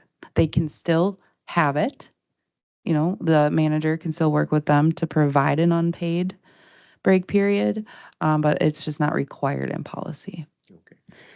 Is the law still that 12 hours, if somebody, for instance, was on patrol for 12 hours, that they have to take it in? I would have to look into that question. I thought you had a different one that I hadn't answered. Oh, I was gonna say Wisconsin law, we're required to offer a half an hour break, Mhm. but we don't have to require you to take it. If you decide to eat a sandwich at your desk and keep working to plow through it, you can do that. And there's nothing illegal about an employer doing that. So that we do feel that the two 15-minute paid breaks or combining it to one 30-minute paid break meets requirements by that. So Yeah. we did do that research when we were Yeah. kind of looking at this, and we Yeah. feel that it's still in compliance with the DWD. I think so. I know Walmart does on a 10-hour or more shift day, they have 3 breaks, all paid. And they can combine, you can go 10, 10 and 20 or something like that. I think a total of 40 minutes. And I was gonna say that I ran into that at my previous employer because we're multi-state. There are some state laws, Illinois in particular, that has very structured required breaks you must give. Wisconsin doesn't have those rules. Yeah, we're a little more flexible. Thank you. And Michelle, So the new timekeeping system, the current one automatically takes a half hour out of someone over 6 hours, correct? Correct. Will the new one do that as well? It will not, because that is not a best practice. So if an employee takes an unpaid lunch break period in the new system, they will need to punch out and punch back in, and that is the best practice with, That's why that is outlined in the policy. correct. Yeah. thank you. Okay, last one, the role of management. This is an existing policy. We have just made some changes to this to provide some clarity. And for the most part, it is, as far as content, pretty much the same. So this basically, the purpose of it is just to define the rights, responsibilities, and authority of management. I would say that this policy originally was born out of post Act 10, just to maintain those management duties and that clarity. This language is really common in collective bargaining agreements. Michelle. I would just say that the language of the general guidelines sounds like dated language. Because we don't talk about, the other policies don't reference discharging employees. Or it seems like we've moved away from the class specifications and job descriptions.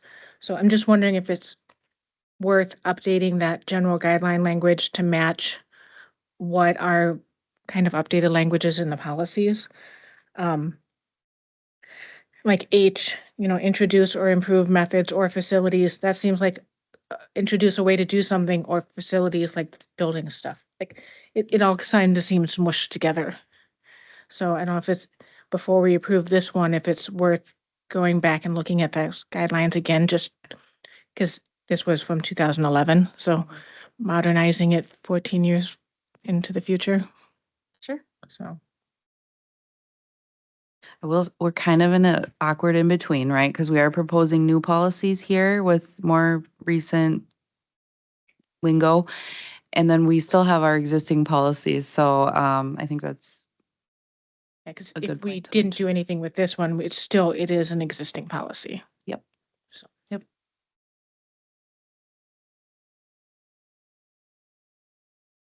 Okay, so the request at this point is for the Committee on Administration to take action to approve the policies that are not on the resolution later in the agenda. All except budget amendment and adjustment, job titles and descriptions, salary administration, and policies. all the remainder we are looking for approval on.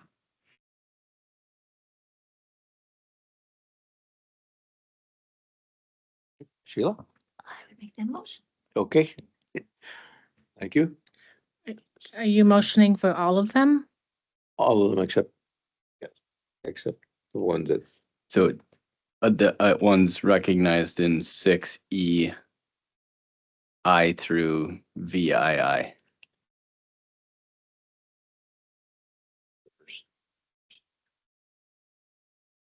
no, through BII, yeah, which is actually, okay, six.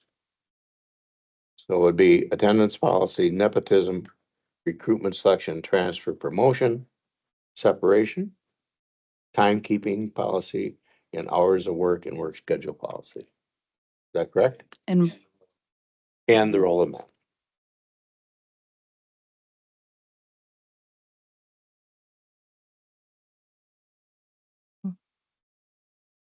The role of management we wanted to send back, or, Oh, that was Sheila's motion. So is that Motion, what okay. she's motioning, all of them? oh,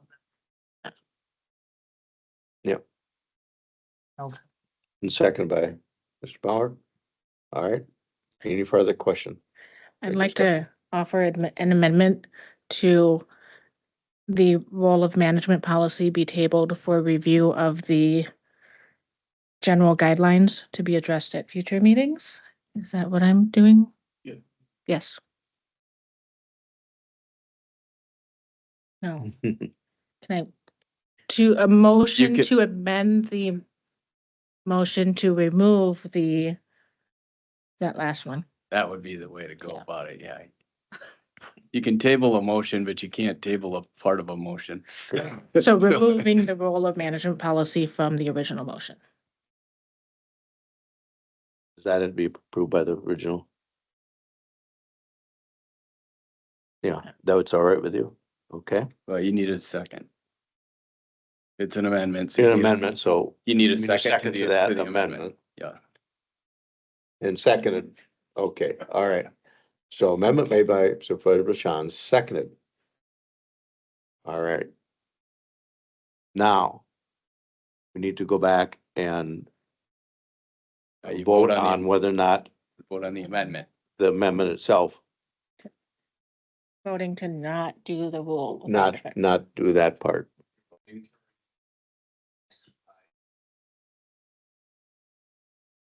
Right. Okay, all in favor? Aye. Aye, okay. Any opposed? All right, so that one will be removed. Okay, back to the original motion, which has now been amended. So the amended motion is 6 different items, excluding basically in our paperwork, the 7th item. Okay, all in favor of that? Aye. Aye. Any opposed? Okay. Thank you. All right.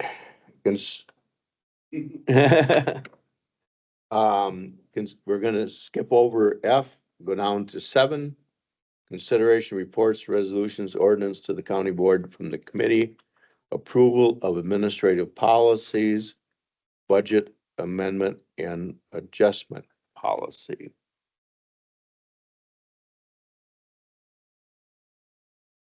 Sounds Beata. Okay? Yeah, please do. Okay.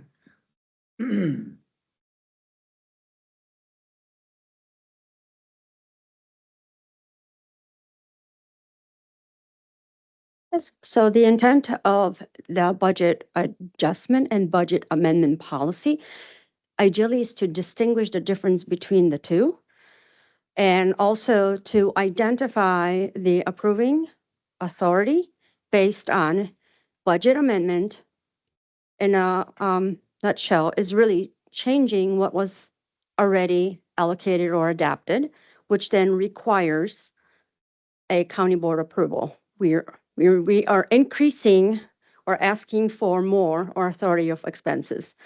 And that's how we define an amendment.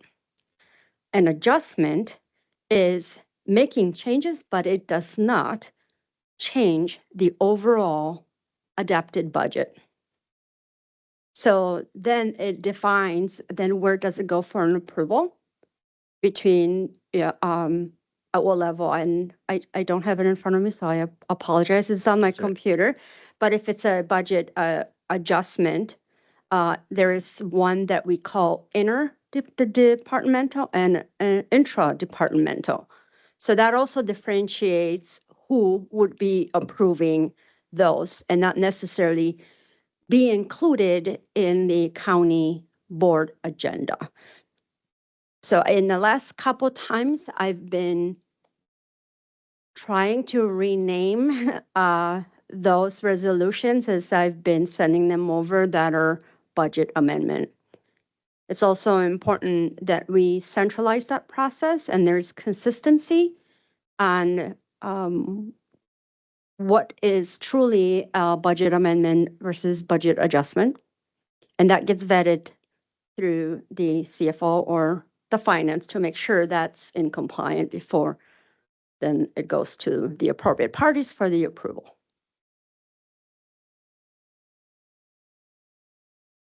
Anything else? We have a question. Supervisor So- Bashan. Currently, in the definition of this for budget amendment, it says it's a formal change, blah, blah, blah, blah. The depart goes for approval to the department standing committees, executive and board. But under the authority for budget changes, that one says the CFO is responsible for reviewing and recommending budget amendments to the executive committee and the county board. So the authority does not indicate that this would go through the standing committees where the definition does.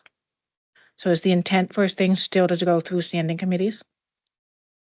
Yes, that is correct. So my responsibility is to make sure that what is being submitted is for either the standing committee or the county board, that it comes through the finance to then make sure that it meets that criteria for budget amendment and budget adjustment. So if it's a budget adjustment, which is intra-departmental, okay, so hold on, I just got a computer here. So the difference, the intra as first is any activities that they would make, adjusting it, not amending necessarily, that involve the same or a single department. So if it's within that same department, it won't necessarily go to the committee. Sorry, I don't want to guess. But under E, Yeah. where it's you're responsible for reviewing and recommending budget amendments, it does not say the standing committee. So should that say to the standing committee? Yeah, So, yeah, I'm to making executive? go ahead. so, no. So So, it should so be- this is stating that Beata's responsibility or the CFO's responsibility is, so if a department wanted to make a budget amendment, they would bring that to their standing committee. Right. Then that gets moved to the budget committee, which would be the executive committee. Beata is responsible for them after that point. The department head is no longer kind of responsible for those budget amendments as they move forward. It gets handed off, if you will, to the finance department is kind of what that's trying to reflect.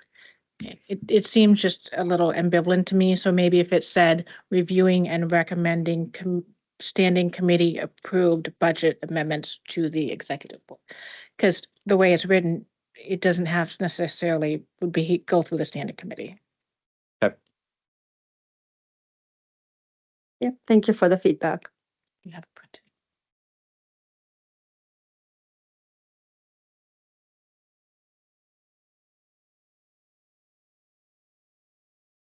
Anything else for Beata? So I think that that's something that when we do get to the point of making and I think that's what's being written, is to kind of make that as a part of the motion so that we can Okay. get that to the Alright. board. Okay, so do we need an amended language change? And I think Michelle is getting that written.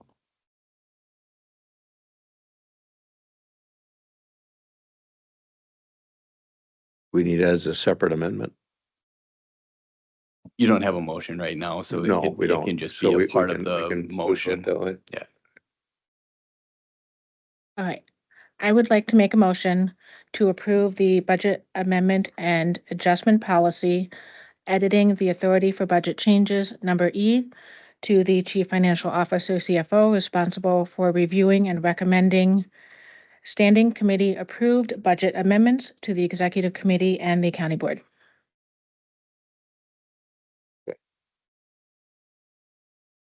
Second? And seconded by Supervisor Vogel. Introduced by Supervisor Bashand. Any other questions? repeat the motion. Certainly can. I can repeat the motion. Follow along at the same time. The motion was to approve the budget amendment and adjustment policy, updating the authority for budget changes, letter E, to the Chief Financial Officer, CFO, is responsible for reviewing and recommending standing committee approved budget amendments to the Executive Committee and the County Board.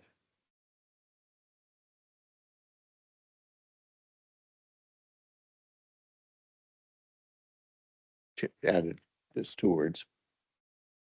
All right. A motion made and seconded. All in favor? Aye. Thank you. Any opposed? All right, passes. Okay.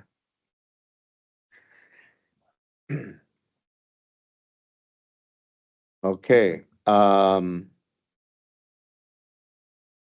job title, do we need to handle that one separate?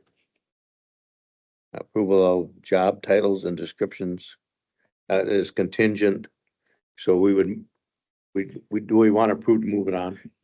Yeah, once again, you can do them individually or you can do them as a bulk. As a but bulk, We haven't introduced the policy on policies yet. Well, it tried to. I can't find the change. So, I would move to approve the job titles and descriptions policy and the salary administration policy, both to the county board contingent on approval of the ordinance change. Sheila wants a second? Okay, any questions on that? All in favor?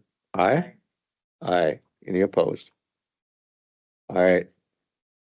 Policy on policies is, are we gonna recommend? Do we need a recommendation? I'm waiting to hear. Yeah, what do you got? So the current policy and policies under the procedural and work rule approval, it says all new or changed procedures and work rules will be provided to the county board chair monthly to provide transparency. That is not in the proposed.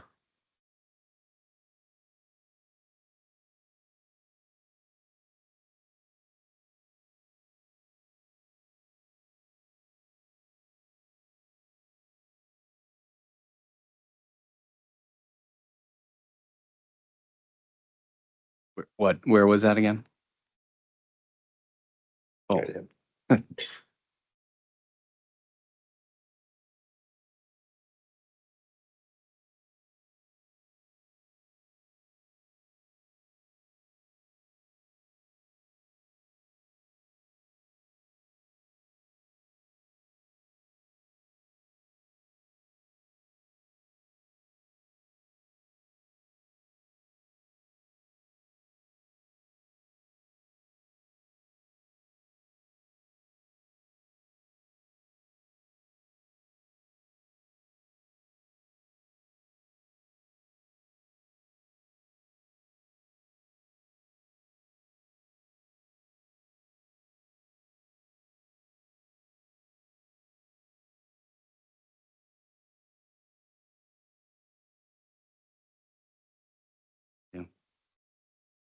I could look through the procedure and see, I know we had a discussion about that. I don't know. It's not on there.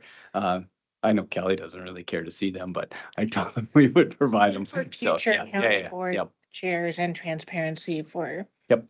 yeah. So let's go another Yeah. Yeah, and I just have one other recommendation. Under policy and procedure working group, it says, it ends with, these will review process of policy, procedure, et cetera. I don't like the et cetera because we should clearly lay out what they are reviewing, because et cetera could add in a whole lot.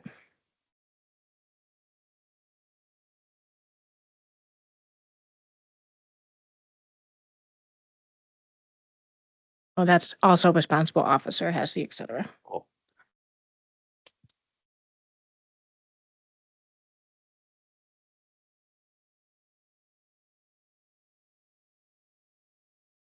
Um, I'll get those edits. We'll bring them back. How's that? I mean, yeah, you don't have a motion. I would just say, No. just don't, and we will make amendments and you can do that. There's not great urgency. It was intended to be a cleanup. So, yep, Okay. yep. All right, so we're gonna skip over. Yeah, we didn't make a motion to approve or accept, so we'll just, move on. All right. 2025 budget amendment, CJCC, SCIP grant.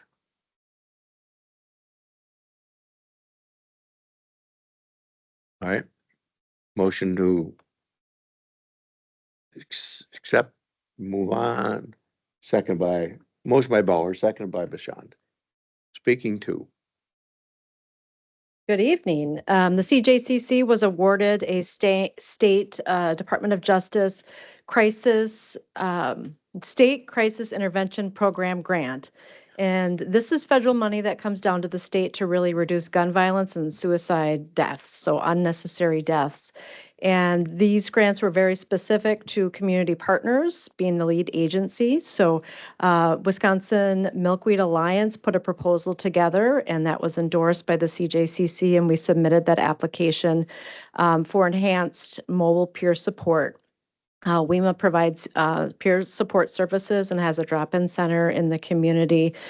This funding, $75,000 for a 12-month period, would really allow them to increase their staffing so they could provide 7 days a week, non-clinical crisis response. So when somebody's having mental health challenges, it's somebody to call other than 911, other than the crisis services with human services. So it's really not designed to replace any of the crisis services. It's more to enhance and provide some really ground level support for people that need that support overall. So requesting that the budget amendment for the CJCC, and any unused portion would be carry forward in 2026. Oh, okay, it can be, all right. Okay. Any question beyond that? Yes. Just a comment. Thank you for this. As we go into September, September is Suicide Awareness Month, and something a very, very timely topic to be doing. Supervisor Bolt. Just a point of clarification, if we do pass the budget amendment and adjustments, is this considered an amendment or an adjustment for future? So that's an amendment because there's additional money coming in. So we kind of to say we changed the bottom line. That's the big thing. When you talk about an amendment, you're changing the bottom line of the budget. An adjustment would not change the bottom line. It's just moving. Yep. So the title on the resolution should be a budget amendment, not an adjustment. Yeah. Okay. Beata is responsible for making that change before it goes to executive. But that hasn't been passed yet, right? So is there? Okay, and that office is here in Menominee, correct? Yes, yes. And there would be no levy increase. It's just purely pass through. All right. Any other questions? All in favor? Aye. Thank you. Thank you. All right.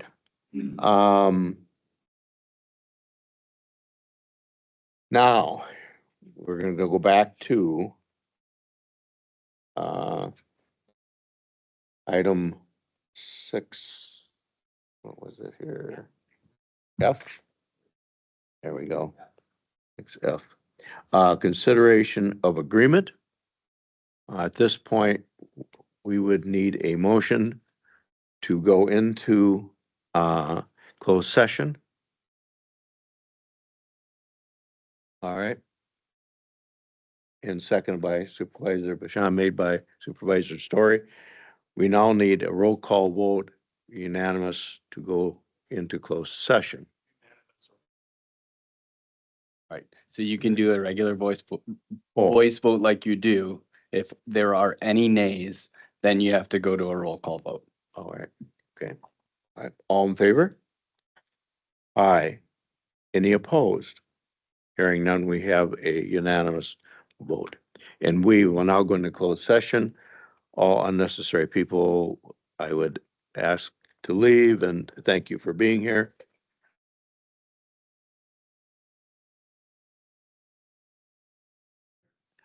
Okay, this is Committee on Administration. We have been in closed session. We are now back open session and going to conduct our final business of the day. At this point, we're looking for a motion on an issue discussed in closed session. I will move to approve the matter discussed in closed session. We have a motion by Supervisor Bashan and a second by Supervisor Story. All those in favor? Aye. Any opposed? Right, motion passes. Thank you. Next meeting of this committee will be August 28th, 2025. Or wait, this is today. I'm reading off my plan. What is the date gonna be? And I even made a note not to say that.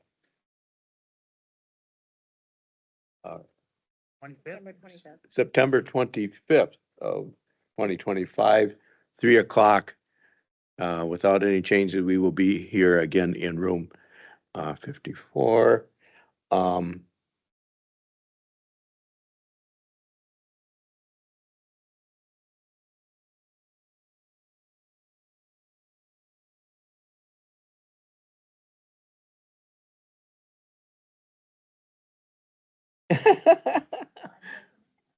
Looking at, if it's a request.